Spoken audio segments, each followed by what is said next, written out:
السلام عليكم ورحمة الله تعالى وبركاته. جمعة مباركة للجميع.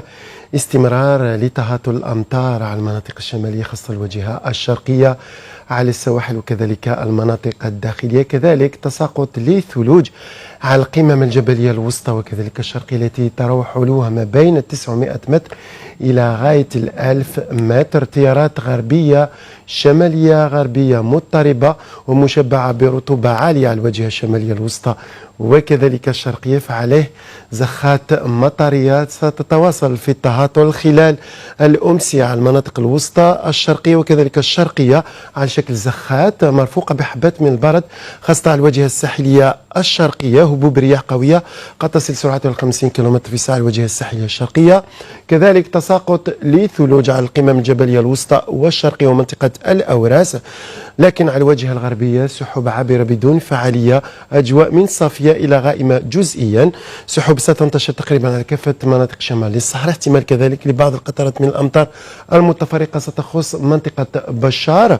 هبوب رياح قوية على الصحراء الوسطى ستعمل على التطاير لرمال درجات الحرارة.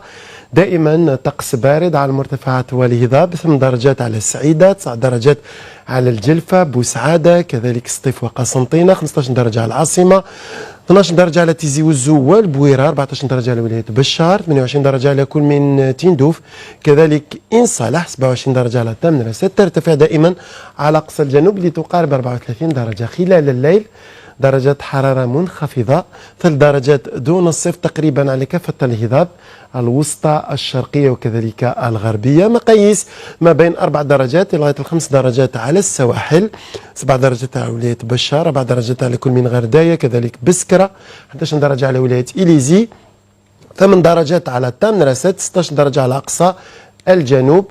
أما البحر خلال أمسية اليوم مصلحة الأرصاد الجوية ترتقب بحر كثير الاضطراب على السواحل الشرقية، رياح قوية تصل لغاية 60 كم في الساعة، بحر من قليل الاضطراب إلى مضطرب محليا على الواجهة الوسطى لكن قليل الاضطراب على الواجهة الغربية، رياح ضعيفة غربا لكن معتدلة على السواحل الوسطى. غروب الشمس لنهار اليوم الجمعة على مستوى العاصمة سيكون بحول الله في تمام 6:44. أشكركم على المتابعة، تقبل الله صلاة الجميع، صحفتكم والسلام عليكم.